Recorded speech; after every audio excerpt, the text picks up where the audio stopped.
स्वागत करते। आपण सर्व इथे पत्रकार परिषद प्लॅन केली होती कारण एक कार्यक्रम आम्ही सगळ्या राज्यभर करत आहोत आणि या राज्यभराच्या कार्यक्रमामध्ये प्रधानमंत्री नरेंद्र मोदी यांच्या प्रधानमंत्रीपदासाठी 11 वर्ष पूर्ण झाले आणि त्याला संकल्प ते सिद्धीतक अशी पत्रकार परिषद आम्ही घेत आहोत। मगाशी आम्ही अंबादेवीचं दर्शन देखील घेतलं, एकविरा देवीचं देखील दर्शन घेतलं। पत्रकार बांधव तिथे देखील आले होते आणि त्यांना मी हेच विनंती केली की आपण देवाच्या दारामध्ये बाकी कुठलेही विषय न विचारता इथे मी सर्व प्रश्नांना आपल्या उत्तर देईन। तर त्यांचं काही गैरसमज झाला असेल तर मी खंत व्यक्त करते। आज मी आता माझ्या पत्रकार परिषदेकडे वळत आहे। आपण सर्वजण इथे आलेले आहात आणि आज काल रात्री मी अमरावती येथे दाखल झाले। आमचे जिल्ह्याचे अध्यक्ष धांडेजी डॉक्टर आहेत, त्यांच्या घरी मी सर्व पदाधिकारी, आमदार, कार्यकर्ते यांच्याशी भेट घेतली, चर्चा केली। पक्षाच्या विषयावर आमची त्याच्यामध्ये चर्चा झाली। त्यामुळे एक संवाद कार्यकर्त्यांच्या पातळीवर झाला। त्यानंतर सकाळी उठल्यानंतर मी अंबादेवीचं दर्शन घेतलं, जे इथलं शक्तिस्थान आहे, सगळ्यांचं श्रद्धास्थान आहे। एकविरा देवीचं देखील दर्शन घेतलं। कोणाचा मोबाईल वाजतोय प्लीज? बाहेर जा किंवा मोबाईल बंद करा। कोणाचं वाजतोय? ज्याला कळत नाही का स्वतःचा वाजतोय त्याला तो बंद करू नाही शकत का स्वतःचा फोन? बंद करा ना। कोणाचा असा फोन येतोय? कट करा, इथे पत्रकार डिस्टर्ब होतात। तर तिथे मी दर्शन घेतलं। दोन्ही ट्रस्ट बरोबर मी चर्चा केली आणि आम्ही प्लास्टिक बंदीवर पूर्ण राज्यभर आम्ही काम करत आहोत। पर्यावरण विभाग 5 जूनला पर्यावरण दिन आहे, तर प्लास्टिक बंदीसाठी आव्हान देखील त्यांना केलं। तो एक छोटासा आम्ही कार्यक्रम केला। आमच्या देशाला, आपल्या देशाला प्रधानमंत्री नरेंद्र मोदी यांनी तिसऱ्यांदा शपथ घेतलेली आहे आणि त्यांचे 11 वर्ष पूर्ण झालेले आहे। या 11 वर्षापूर्वी थोडं फ्लॅशबॅक बटन जर आपण दाबलं तर 11 वर्षापूर्वी अशा कुठल्या गोष्टी होत्या आणि कुठल्या नव्हत्या आणि कुठल्या आता आपल्याला 11 वर्षात सवयीच्या झालेल्या आहेत, याच्यावर जर आपण प्रकाश टाकला तर असंख्य गोष्टी आपल्याला सांगता येतील। सगळ्यात पहिले आपल्या अकाउंटच नव्हती सामान्य माणसाचे, तर जनधन योजनेतून त्यांनी सगळ्या माणसांना बँकिंग सेक्टरमध्ये आणलं। त्यानंतर कोणत्याही व्यक्तीला दिल्लीवरनं किंवा राज्यामधनं कुठला लाभ द्यायचा असेल तो खाली लाभ जाईपर्यंत, व्यक्तीच्या अकाउंटमध्ये जाईपर्यंत तो लाभ त्यांना मिळत नव्हता। पूर्णपणे त्यांच्या लाभाची रक्कम त्यांच्या हातात येत नव्हती आणि म्हणून त्यांना DBTची प्रणाली अत्यंत टेक्नॉलॉजी वापरून आणण्याचा प्रयत्न केला आणि त्याच्यामुळे खूप चांगला गरिबांपर्यंत लाभ पोहोचण्याला मदत झाली। प्रधानमंत्री नरेंद्र मोदी हे अत्यंत गरीब घरामध्ये जन्मलेले आहेत। त्यांनी जीवनामध्ये सोन्याचा चमचा घेऊन जन्मलेले नसल्यामुळे, गरिबांची पीडा त्यांना माहीत असल्यामुळे त्यांनी सर्वात पहिला निर्णय घेतला तो म्हणजे उज्ज्वला गॅसचा। आपली आई चुलीसमोर बसून स्वयंपाक करते आणि तिच्या डोळ्यामध्ये धूर जातोय हे लहानपणापासून त्यांनी पाहिलं आणि त्यांना त्याचे परिणाम किती घातक आहे ते लक्षात आलं आणि त्यामुळे उज्ज्वला योजनेसारखी योजना आणली। आज अनेक असे लाखो लाभार्थी आहेत ज्यांच्या उज्ज्वला योजनेमुळे ज्यांच्या घरामधला धूर हा संपुष्टात आलेला आहे। त्यानंतर मुलींचा जन्मदर हा हरियाणामध्ये एक मोठा कार्यक्रम घेतला आणि बेटी बचाओ बेटी पढाओ चा त्यांनी कार्यक्रम जारी केला। 15 ऑगस्टला पहिलं भाषण जेव्हा त्यांनी केलं मंत्री झाल्यानंतर स्वातंत्र्य दिनाच्या निमित्ताने प्रधानमंत्री म्हणून, तेव्हा त्यांनी या देशातल्या सगळ्यात मोठे उद्योजक सेलिब्रिटीजच्या हातामध्ये झाडू देऊन स्वच्छता अभियान करायला सांगितलं। माझा स्वतःचा अनुभव सांगते, जेव्हा मी 2004 मध्ये प्रचार करायला जायचे तेव्हा आम्हाला कोणत्याही गावात जाताना अक्षरशः पावलं असे मोजून मोजून टाकावे लागायचे आणि दुर्गंधीचा सामना करावा लागायचा। ते आता आपण गावोगावी जवळपास जे टार्गेट होतं ते टार्गेट प्रत्येक वर्षी टार्गेट आहे ते पूर्ण झालेलं आहे आणि त्याच्यामध्ये शौचालयाची निर्मिती झाली, स्वच्छतागृहाची निर्मिती झाली।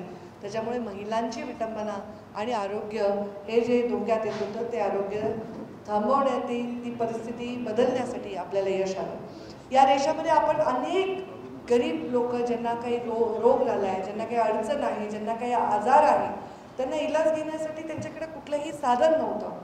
कोणाच्या तरी दारात जा, काहीतरी मदत मागा, पण त्यांना स्वाभिमानाने त्यांचा इलाज करता यावा याच्यासाठी आयुष्यमान भारतची योजना त्यांनी आणली। अशा अनेक योजना मी सांगू शकते, मेक इन इंडिया आहे, अशा अनेक योजना सांगू शकते। पूर्ण पत्रकार परिषद 2-2.5 तासाची 3 तासाची होईल। पण मी एवढंच सांगेन की ज्या विचारात आम्ही वाढलो, ज्या विचारामध्ये आम्ही सगळ्यांनी काम केलं, त्या विचारामध्ये एक प्रकृती आणि एक संस्कृती या दोन्ही गोष्टींची काळजी घेण्याचं काम मोदीजींनी केलं. अत्यंत सुंदर या पत्रकार परिषदेला नाव आहे संकल्प ते सिद्धी तक. संकल्प म्हणजे काय असतं की आपण पाणी हातामध्ये घेऊन एक संकल्प करतो. सिद्धी काय असते की त्या संकल्पाला जगण्यासाठी रोज त्या वेळेला रोज पाठपुरावा करून रिपिटेशन करून एखादी गोष्ट सत्यात उतरवणं म्हणजे सिद्धी आहे. आणि त्यामुळे आमच्या राजकारणाचा जन्म, आमच्या विचाराचा जन्म हा झाला तो म्हणजे राष्ट्रभक्तीसाठी. त्यामुळे आपला देश हा सुरक्षित असला पाहिजे, देशाचा सन्मान वाढला पाहिजे, यासाठी प्रधानमंत्री नरेंद्र मोदी यांनी पदभार स्वीकारल्यानंतर पूर्ण जगामध्ये भारताच्या सन्मानामध्ये आपल्याला एक वेगळ्या प्रकारची वाढ बघायला मिळते. आपल्या प्रधानमंत्र्याला मिळणारं स्थान त्याच्यामध्ये आपल्याला खूप सन्मान बघायला मिळतो. त्याचबरोबर आपल्या देशाकडे जर कोणी वाकडी नजर करून बघत असेल तर त्याकडे आपल्याला फार सहन केलं जाणार नाही हा संदेश आपल्याला जाता येतो. मागच्या वेळी पण तुम्ही कॅमेऱ्यावर लोक तुमच्यामध्ये कोणी आलं की इतके बोलता, मग आम्हाला बोलताना डिस्टर्ब होतं हे बघत नाही तुम्ही. जेव्हा आपल्या देशामध्ये आपल्या देशाकडे वाकडी नजर घेऊन बघितलं गेलं तेव्हा ओरीच्या माध्यमातून त्यांनी आपल्या देशाकडे वाकडी नजर ठेवणाऱ्यांना धडा शिकवला. आता पहलगावमध्ये निष्पाप आपल्या टुरिस्टवर गोळ्या झाडून आतंकवाद्यांनी जे काम केलं त्यांचे सगळे अड्डे पूर्णपणे उद्ध्वस्त करण्याचं काम आपल्या सेनेने केलं, त्यांना बळ देण्याचं काम केलं. चंद्रयान पाठवण्याचं सुद्धा एक महत्त्वाचा निर्णय आणि त्यांना त्या सायंटिस्टला बळ देण्याचं काम सुद्धा सरकार म्हणून केलं. म्हणजे आपण देशाच्या बाहेर जगात आणि जगाच्या बाहेर विश्वामध्ये कुठेतरी भारताचा तिरंगा फडकवत असताना अभिमान वाटावा अशी पावलं गेल्या 11 वर्षामध्ये उचलली गेलेली आहेत. आमचा संकल्प होता ज्या श्रीरामाला स्वतःच्या जन्मस्थानी स्वतःचा जिथे राज्यकारभार होता तिथे टेंटमध्ये आपलं श्रीराम लल्लाची पूजा होत होती, त्यांना स्वतःच्या मंदिरात बसवण्याचं काम केलं. बाबा विश्वनाथचा कॉरिडॉर डेव्हलप करून सर्वांना सोबत घेऊन अत्यंत चांगल्या पद्धतीने विकास केला. म्हणजे मी स्वतः आता दर्शनाला जेव्हा बाबा विश्वनाथच्या गेले तर तिथे बोटिंग करणारे मुलं सांगत होते की आमच्या या वाराणसीमध्ये मोदीजींच्या निर्णयानंतर आमच्या सगळ्यांच्या इन्कममध्ये 10 पटीने वाढ झालेली आहे. आम्ही आमच्या मुलांना शिकवू शकतो, आम्ही आमच्या मुलांच्या आईवडिलांचा पालन पोषण करू शकतो, आजारपण करू शकतो, अशा प्रकारच्या योजना त्यांनी आणलेल्या आहेत. आता महाकुंभ आपण पाहिलेला आहे. तर आमचे मुख्यमंत्री यूपीचे योगी आणि आमचे प्रधानमंत्री मोदीजी यांनी सुद्धा एक मोठं जगातलं सगळ्यात मोठं आयोजन कुठल्याही विघ्नाच्या शिवाय पार पडलं. हे सुद्धा एक महत्त्वाचं अचीवमेंट जागतिकदृष्ट्या आपण बघायलाची गरज आहे. तसेच मी मध्य प्रदेशची सहप्रभारी होते, तिथे महाकालचा पण कॉरिडॉर त्यांनी विकसित केला. आपण म्हणाल की कॉरिडॉर विकसित केले, मंदिर विकसित केले नाही. मंदिराच्या भौतिक अर्थव्यवस्था असते. जुन्या काळामध्ये लोक नदीच्या शेजारी राहायचे, मंदिराच्या शेजारी वस्ती असायची आणि त्याच्या भौतिक अर्थव्यवस्था असते. एक मोठ्या प्रकारचं भाविक तिथे येतात, त्यांची व्यवस्था असते, नागरिकांची व्यवस्था असते आणि शारीरिक त्याच्यामध्ये श्रद्धा देखील असतेच. आणि ह्या सगळ्या गोष्टी करत असताना आज मला अभिमान वाटतो की मोदीजींच्या नेतृत्वाखाली आम्ही काम करत आहोत. या देशाला तिसऱ्यांदा एवढं प्रचंड बहुमत घेऊन मोदीजी प्रधानमंत्री म्हणून लाभलेले आहेत आणि त्यांनी टार्गेट तयार केलेलं आहे. आणि ते टार्गेट आहे की 2047 साली आपल्याला या देशाला जगामध्ये महासत्ता बनण्याचे पावलं आता उचलायचे आहेत आणि ते उचलण्याकडे त्यांचा कल आहे. गरिबाला न विसरता मोठ्या महत्त्वाच्या निर्णयाकडे त्यांनी नेहमी जातीने लक्ष दिलं. युक्रेन आणि रशियाचं युद्ध चालू होतं तेव्हा आपल्या सगळ्या विद्यार्थ्यांना तिथून अत्यंत सफल आणि सुरक्षित आणण्याचं काम देखील आपलं सरकार म्हणून पुढाकार घेऊन त्यांनी केलेलं आहे. आणि त्यामुळे अशा बारीक गोष्टी करत असताना कोविडमध्ये जर वॅक्सिन आपल्या सगळ्या जगालाच म्हणजे आपण एक मोठं उदाहरण दिलं. एवढा मोठा लोकसंख्येचा देश असून देखील कोविड ज्या पद्धतीने आपण हाताळला, आपण वॅक्सिनेशन ज्या पद्धतीने लोकांना उपलब्ध करून दिले आणि आपल्या देशाच्या सामान्य माणसाला वाचवण्यासाठी मोठं योगदान सरकार म्हणून देण्यात आलं. ते करत असताना कोविडमध्ये लोकांची उपासमार होती, त्यांना मोफत धान्य देण्याचं काम केलं. म्हणजे मोफत धान्यापासून ते चंद्रयानापर्यंत, नदी पुनर्जीवनापासून ते AI टेक्नॉलॉजीपर्यंत सगळ्या गोष्टी हाताळत असताना केवळ आणि केवळ या देशाचा सन्मानच वाढेल अशा प्रकारचं पावलं नरेंद्र मोदीजींच्या नेतृत्वाखाली आम्ही सगळे उचलण्यासाठी उत्सुक आहोत आणि त्यांच्या मार्गदर्शनासाठी काम करत आहोत. हे आम्ही एक खूप चांगला आमच्यासाठी जीवनातला योगायोग मानतो आणि म्हणून त्यांची 11 वर्ष दैदिप्यमान, सन्मानजनक आणि विकासासाठी अत्यंत प्रेरणा देणारे, ऊर्जा देणारे ठरलेले आहेत. भविष्यात हे असंच ठरेल आणि महासत्ता भारत बनण्याच्या संकल्पाकडे मोदीजींच्या नेतृत्वाखाली हा देश वाटचाल करेल असं मला वाटतं. अमरावती शहर राज्यामध्ये जर प्रमुख शहरामध्ये पाहिलं तर प्रत्येक नाल्यामध्ये प्लास्टिक मोठ्या प्रमाणात आढळतो. जे भाजीपालावाले असते 10 रुपये 20 रुपये भाजी घेतली तर ते पिशवी घेतात. त्याच्यामुळे नागरिकांमध्ये जी जनजागृती हवी ती होते, कारवाई होते महानगरपालिकेकडून, परंतु लोकांमध्ये जनजागृती नाही आहे. जसं की आपण 10 रुपये भाजी घेते आपण स्वतः कापडी पिशवी किंवा भरून घेऊन जायला पाहिजे. तसं होताना कुठंच दिसत नाही. त्याचा परिणाम असा आहे की पर्यावरणाला त्याचा परिणाम होतो. तर त्याच्यावर आपण काय मी आता 5 जूनला आपला पर्यावरण दिन होता, त्या 22 मे पासून 5 जूनपर्यंत आम्ही फार मोठं अवेअरनेस कॅम्पेन चालवली. मी स्वतः अनेक शक्ती स्थळांना गेले. जसं मी आता अंबादेवीचं एकविरा देवीचं दर्शन घेतलं ना, तिथल्याही ट्रस्टला एक आपण सिम्बॉलिक केलं, कारण शेवटी शासन म्हणून शासन काम करत असताना नागरिकांची जागरूक भूमिका देखील तेवढीच महत्त्वाची आहे, खास करून पर्यावरणाच्या बाबतीत. तर जो गरीब माणूस असतो तो भाजी घ्यायला जातो, त्याला पिशवी न घेता गेला तर जो भाजी विक्रेता असतो तर त्याला पॉलिथिनची पिशवी स्वस्त पडते, तो ते पिशवीमध्ये भरून देतो. त्यामुळे आपण स्वतःपासून सुरुवात केली पाहिजे. तुम्ही सर्वांनी घरी जाऊन भाज्या, फुलं, फळं हे प्लास्टिकच्या पिशवीत येणार नाही याची दखल घ्यावी. भाजी आणताना कपड्याची पिशवी न्यावी. साधं पिशवी जरी बदलली तर प्लास्टिकला खूप मोठ्या प्रमाणात आम्ही संपवू शकतो. आणि मंत्रालयात सुद्धा कार्यक्रम घेतले, सगळ्या मंत्रालयांना सांगितलं की पहिले आपण प्लास्टिक बंदी करू, म्हणजे लोकांना आपण सांगू शकू. माझ्या स्वतःपासून मी सुरुवात केली. माझंही ऑफिसमध्ये आपण जर आलात तर पूर्णतः एकल प्लास्टिक मुक्त ऑफिस करण्याचा आम्ही पूर्ण प्रयत्न करतो आहोत. लोकांनी बुके घेताना प्लास्टिक घेऊन येऊ नये, एकल प्लास्टिकचे रॅप करून बुके आणू नये, अशा सगळ्या गोष्टी आम्ही करतो. आता जसं हे पाण्याच्या बाटल्या आहेत, यांचं म्हणणं या रिसायकल होतात. त्या बाटल्या सोडून काही ब्रँड्स असतात ज्या लोकल असतात, त्या बाटल्या रिसायकल होत नाही, तर ते वापरणं टाळावं. त्याचा वेगळा एक प्रश्न घेण्यासारखा विषय आहे. राज्य सरकारने आता नवीन निर्णय घेतला आहे. शहरातले जे मोबाईल टॉवर आहेत त्याचं उत्पन्न महानगरपालिकेला मिळत होतं, परंतु आता मोबाईल टॉवरचं 6-7 कोटी उत्पन्न मिळत होतं ते राज्य सरकारला मिळणार आहे. कारण ते याचा पर्यावरणाचा काय संबंध? जे मोबाईल टॉवर जे आपण वापरतो पहिले लिमिटेड लागायचे, आता याच्यावर अंकुश राहणार नाही ना. त्याच्यामुळे पक्षी जे त्याचे तरंग असतात त्याच्यावर तर परिणाम होणारच आहे ना. मानवी जीवनावरही त्याचा परिणाम होतो. मग आता जसं नगरसेवक असतात तर त्याला विरोध होतो किंवा कुठे लागतात नाही लागत. आता याचा निर्णय कसा होणार? राज्य सरकारने एक उत्पन्न घेतलं, महानगरपालिकेला त्याचा फटका बसला आर्थिक, आणि पूर्ण जे आहे ते राज्य सरकारला जाणार आहे. मी एक राज्यातली नेता म्हणून इथे आलेली आहे. तुम्ही एकदम नगरसेवकाचे प्रश्न विचारले तर मला उत्तर देणं कठीण आहे. एक मोबाईल हा विषय फक्त भारतात आणि अमरावतीच्या नगरसेवकांच्या वॉर्डात नाही आहे, हा जगातला विषय आहे. याच्यामुळे नक्कीच खूप परिणाम झालेले आहेत. त्याच्या वेळेमुळे अनेक पक्षी एक्सटिंक्ट झालेले आहेत. पण आपल्याला तंत्रज्ञान तर हवंच आहे. आता मोबाईलशिवाय तुम्ही येऊ शकता का इथे? हे कॅमेरा आपले न्यूज पाठवू शकतात का? तर तंत्रज्ञान असल्याने त्याचे दुरुपयोग केले किंवा त्याचा दुष्परिणाम सुद्धा होऊ शकतो. तो टाळायचा असेल तर आपल्याला ग्रीन क्रेडिट घ्यावे लागेल, आपल्याला जास्तीत जास्त वनीकरण वाढवावं लागेल, झाडं लावावे लागतील.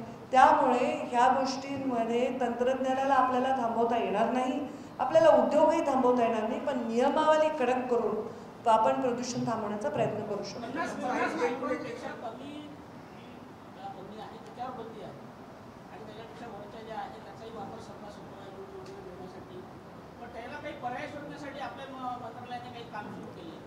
पर्याय म्हणजे पहिले तर तुम्ही वापरणं बंद करा. तुम्हाला भाजी आणायला काय बिघडतं की कपड्याच्या पिशवीत तुम्ही म्हणजे तुम्ही नाही पब्लिक, तर तुम्ही आणायचं पब्लिकनी स्वतःहून अवेअरनेस करावा. त्यांच्याकडे जे प्लास्टिक आहे तुम्हाला सांगितलं ना शासनाने की ओला कचरा सुका कचरा वेगळा करा. म्हणजे आम्ही जेव्हा डम्पिंग यार्डमध्ये ते टाकतो तेव्हा त्याच्यामध्ये प्लास्टिक येत नाही. आज लिगसी प्लास्टिकचा फार मोठा विषय आहे आणि त्यामुळे याला अवेअरनेस आणि जबाबदारीने सगळ्यांनी भान ठेवून करणं हे महत्त्वाचं पहिलं पाऊल आहे. आणि त्याला पर्याय तर शोधतच असतो आपण. पहिले तर पिशवीला पर्याय कापडी पिशवी आहे आणि आता दुधाच्या आणि ह्या पिशव्या ह्या एक सिंगल यूज नसाव्या याच्याकडे आमचा वरचेवर जोर असणार आहे. आपण प्रश्न सगळ्यांचे प्रश्न घेऊन त्याच्यावर मी निवांत उत्तर देईन, म्हणजे जरा डिटेल. राष्ट्रीय शासनाचा थेट महानगरपालिकेत जो हस्तक्षेप होतोय, जसं आता जर का इथं लोकल ठिकाणी किती परवानगी द्यायच्या काय द्यायचा हे सगळं मला हा विषय जरा फार पर्सनल आहे, तो मला माहिती घ्यावी लागला, पण लेखी मी माहिती घेतली. खरं तर म्हणजे राज्याची पत्रकार परिषद आपण चालू योजना सांगितल्या नोंदवून प्रभावी आहेत, पण बऱ्याच योजनांची वास्तविक ग्राउंड लेवलवरची अंमलबजावणी थोडी वेगळी आहे. उदाहरण द्यायला झालं की तुम्ही स्वच्छतेचं उदाहरण द्याल की सेलिब्रिटीच्या हाती निधी झाडू दिला, पण स्वच्छतेसाठी जो निधी दिला तो स्थानिक स्वराज्य असताना तो शासनाने 2 वर्षापासून रोखून ठेवलेला आहे. उज्ज्वला गॅस योजनेच्या अंतर्गत अनेक महिला रिफिल करू शकत नाही, हा एक आरोप होता आहे. शेतकऱ्यांचं उत्पन्न दुप्पट व्हायचं झालं नाही, या संदर्भात काही मूल्यमापन गेल्या 10-11 वर्षाचं आपलं काय ग्राउंड लेवलवर करतोय का?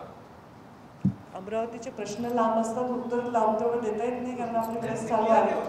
विषय असा आहे की तुम्ही जे नाही झाले त्याच्यावर बोट ठेवताय, जे झालंय ते बघत नाही. एक मिनिट, मला आता बोलताना आपलं काही संभाषण त्याचं नाही, प्रेस आहे, आपला प्रश्न आला मी उत्तर देते. आपण जे नाही झालं त्याच्यावर व्यवस्थित बोट ठेवू शकता, म्हणजेच जे नाही झालं ते आपल्याला लक्षात येते, म्हणजे झालं त्याची संख्या खूप आहे. जर आमचे गॅसचे कनेक्शन एवढ्या लोकांना मिळालेच नसते तर ते गॅस कनेक्शन कोणाला नाही मिळाले आपल्याला सांगता आलं नसतं. जर गॅस कनेक्शनचा विषय आता 50% सबसिडी सुद्धा शासनाने सिलेंडरवर दिलेली आहे, ते आपण बाजूबता विसरून जात आहात. त्यामुळे सामान्य माणसाचं जीवन काहीच नाही दिलं असतं तर चाललं असतं, पण 4 लोक राहिले नाही असं नाही आपण त्याचा ॲटिट्यूड शकत. शासनाचा निर्णय हा मेजॉरिटी लोकांना फायद्याचा ठरावा असा तो ॲटिट्यूड आहे. त्यामुळे असंख्य लोकांना, करोडो लोकांना सिलेंडर मिळाले. सिलेंडर परवडत नसेल तर त्याच्यावर सबसिडी राज्य शासनाने आपली आणि केंद्र शासनाने दिलेली आहे, त्यामुळे ते परवडण्याजोगे करण्याचा योग आला. स्वच्छताच्या संदर्भामध्ये मी स्वतः ग्रामीण विकास मंत्री होते. महाराष्ट्राला राष्ट्रपतींच्या हस्ते पुरस्कार मिळाला. जेवढे टार्गेट लोकसंख्येप्रमाणे शौचालय होते तेवढे शौचालय आपण बांधून लोकांना दिले. आता ते लोकांनी स्वतःचे शौचालय वापरणं आणि स्वच्छ ठेवणं ही तर नागरिक म्हणून त्यांची जबाबदारी आहे. स्वच्छतेचा निधी जो आपण म्हणताय तो शौचालयाचा विषय नाही, तो कदाचित इथल्या स्वच्छतेचा असेल, त्याची मला माहिती घ्यावी लागेल. मी त्याच्यावर उत्तर द्यायला मी इथली महापौर किंवा इथली लोकल पेशंट असल्यामुळे मी त्याच्यावर उत्तर देण्यासाठी असमर्थ आहे. याचा आवाज जातो जयंत्रमधून. हे असंच बोललेलं नाही का चांगलं? आता सगळी प्रेस अशीच झाली काय? हे नकोच ना, माईकची गरज. ॲक्च्युली मी माईकनी कधीच प्रेस घेत नाही, असाच आवाज योग्य आहे. आता प्रेस गेली नाही का नीट? गरज नाही त्याची, ते उलट चुकीचं जातं.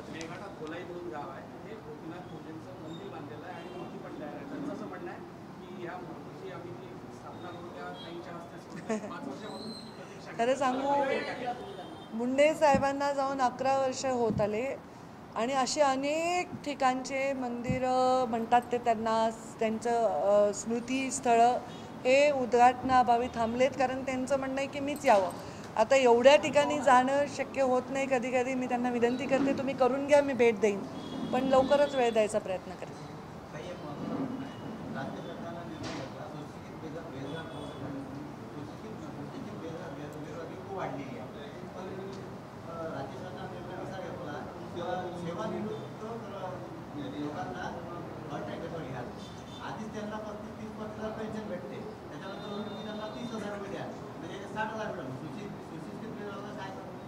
आपण जे म्हणताय ते मला एक्झॅक्टली कशाविषयी बोलताय ते कळलं. शासन म्हणजे काय? शासनामध्ये अनेक विभाग असतात, तर त्याच्या सगळ्या विभागाचं उत्तर तर मी नाही देऊ शकणार. पण कधी कधी काही ठिकाणी रिटायर घेण्याच्या मागचं कारण त्यांचा अनुभव असतो आणि त्यामुळे ते घेतात. नवीन भरती करत नसेल शासन तर कॉन्ट्रॅक्ट बेसिसवर घेत असतील, त्याला अनुभवाची जोड लावली असेल तर त्याचे काय मला म्हणजे ते काय तुम्ही प्रश्न विचारत असताना काय होतंय, एखाद्या विभागाचं विचारताय त्याच्यावर मी 2 दिवसापूर्वी राज ठाकरे आणि फडणवीसांची भेट झाली आणि या भेटीची इतकंभूत माहिती माझ्याकडे असं संजय राऊतांनी म्हटलेलं सुद्धा त्यांनी असं म्हटलं की फडणवीस एकाच वेळी सगळ्यांना खेळून पाहतात, प्रत्येक पक्ष जो आहे तो आपल्या तालावर नसतो असं फडणवीसांना वाटतं, असं सामनातून म्हटलेलं आहे.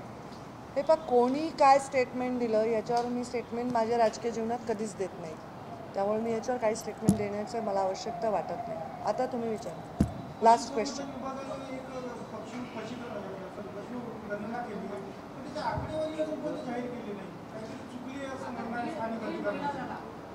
ठीक आहे, त्याचे ते बच्चू कडूचाच विषय आहे. बच्चू कडून तुमची आणि बच्चू कडूंची व्हिडिओ कॉन्फरन्स भेट झाली. तुमच्याकडे 4 मुद्दे होते. नेमकी काय चर्चा झाली आणि बच्चू कडूंचं उपोषण सुरू असतं ते आता ॲडव्होकेट तुम्हाला भेटायला जाणार आहात?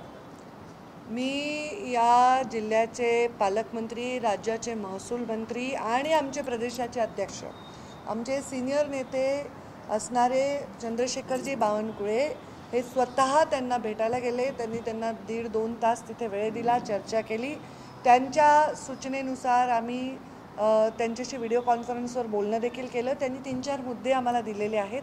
माझं बच्चू कडूंचं बोलणं मला वाटतं परवा दिवशी झालं आणि त्यामुळे आता बघा शनिवार रविवार सुट्ट्या आहेत शासनाला, तर कुठलंही नोटिफिकेशन काढायचं तर मंत्र्याच्या सहीने होत नाही. त्याला अनेक टेबलवरती फाईल असते. त्यांनी मला 2-3 मुद्दे सुचवले होते, ते ऑलरेडी आपण करतच आहोत. त्यांनी एक विमा करायला सांगितला शेळ्यांचा, मेंढ्यांचा आणि गणनाच करायची, तर ती आपली रुटीनमध्ये होत असते. पण ती ज्या लाभार्थी आपण त्यांना वाटप करतो त्यांनाच आपण विमा देतो. जे आता समजा आम्ही मेंढी शेळी देतो ना लोकांना, तर आमच्यातर्फे त्याची विमा होत असतो, पण सगळ्याच यांचा व्हावा असं त्यांचं म्हणणं आहे. तर मी त्यांना सांगितलं की आता मी मंत्रालयीन दालनात सोमवारी दाखल होईन, त्याची तात्काळ एक बैठक घेऊन त्यांच्याविषयी सकारात्मक मार्गी लावीन असा मी त्यांना त्या दिवशी शब्द दिलेला आहे. आणि माझे सिनियर नेते त्यांना भेटायला गेले असल्यामुळे मी पालकमंत्र्यांचं ते दायित्व आहे, ते भेटलेले आहेत, त्यामुळे मी तिथे असा वेगळा हस्तक्षेप करणार नाही. बच्चू भाऊचं माझं खूप चांगलं रिलेशन आहे आणि व्हिडिओ कॉलवर त्यांना मी शुभेच्छा दिलेल्या आहेत. ते लवकर सुदृढ व्हावे असं मी प्रार्थना करते. दुसरा असा प्रश्न तुमच्या विभागात संबंधित आहे. तुमच्या विभागामागे शेळ्या मेंढ्यांसाठी आहे ते वेगळा निधी ओबीसी महामंडळ देतो आणि सोबतच मच्छी मार्ग त्यांना जाळी सुद्धा वितरण होत असते ओबीसी महामंडळातून. मात्र जोपर्यंत ऑफिस आहे त्या ठिकाणी छोट्याशा विभागात छोट्याशा रूममध्ये तुमचं ओबीसी महामंडळाचं ऑफिस आहे आमच्या अमरावतीमध्ये. तर माझं असं म्हणणं होतं, आमचं असं म्हणणं आहे की माझ्या विभाग ओबीसी महामंडळ येत नाही, माझ्या येत नाही, पण जे काही मच्छीमार जे लोक आहेत किंवा शेळी मेंढी राखण्याचे लोक आहेत त्यांच्यासाठी ओबीसी महामंडळातून काही वेगळ्या योजना आहेत त्या मच्छीमारांपर्यंत किंवा मेंढपाळांपर्यंत पोहोचत नाही. त्यामुळे तुमचा विभाग आणि तुम्ही मला एक सांगा की आमच्यासाठी शेळी मेंढी महामंडळ आहे आमच्या विभागाचं, ओबीसी महामंडळ माझ्या अंडर येत नाही, ओबीसी मंत्रालय वेगळं आहे. तर तुम्ही मला एक स्पेसिफिक केस सांगा, नाही पोचली त्याच्यापर्यंत लाभ, तर मी त्या माणसाचे पूर्ण कारवाई करेन आणि त्या लाभ नाही पोचला त्याच्यावर पूर्ण पाठीशी उभी राहीन. पण आता काहीच पोचत नाही जनतेपर्यंत असं आपलं सगळ्यांचंच म्हणणं आहे, तर तसं शक्य नाही. ते एक स्पेसिफिक सांगा, मी त्याच्यावर ॲक्शन घेईन. थँक्यू. फक्त आजच्या या पत्रकार परिषदेला